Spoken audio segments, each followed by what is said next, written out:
So my name is Babette. I am 22 years old and I'm currently in my third year of international studies. I just completed my internship actually 2 days ago, which I did for 5 months at a company in Rotterdam. It's an oil trading company. It's called Count Energy and Renewables.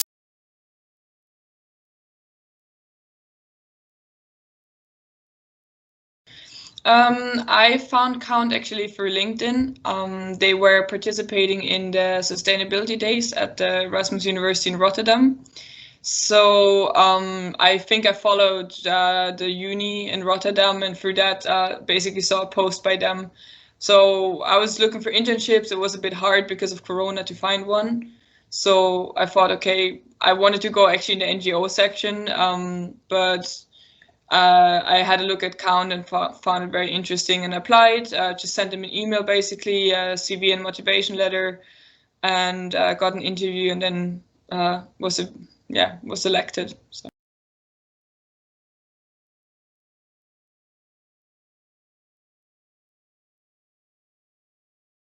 I personally am in charge of the VERs, so that's voluntary emission credits. So I would have to for example, contact the company that we buy these credits from, would have to keep a record on them. So like how much did we trade, how much did we buy, who did we buy it to, sell it to. And I also had, so my task was in the end a lot of internal communication. So that included making updates, sending updates. Sometimes I did interviews with my colleagues. So it was really like at the beginning I made a lot of presentations, so it's really like a very diverse range of tasks.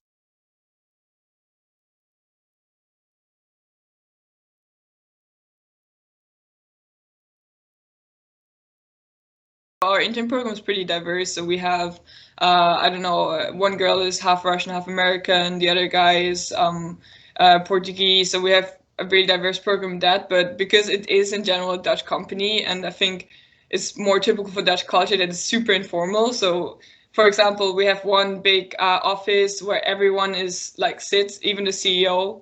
Um, and like even the CEO, like I call him Jeroen, like with his first name. Same for my supervisor. Like everything is on a first name basis, which for me was really weird because in Germany it's way stricter. Like it's this really big thing. You're like Mr. here, Mrs. there, and then like at some point you'd be like, okay, now we're taking the next step, and you can call me by my first name. But in Count it's really informal.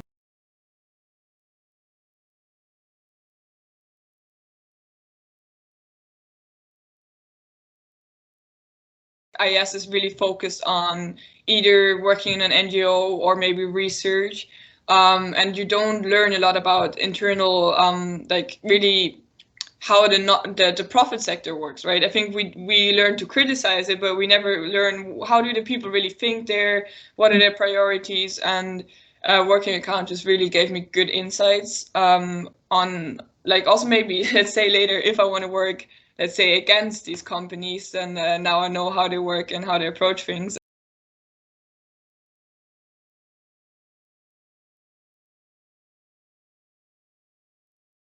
So basically, right now I'm part of recruiting the next intern, so someone who replaces me. And so I was involved in the application process a lot. And what I saw is very often that people, when they write motivation letters, they don't refer to the company or organization they're applying to.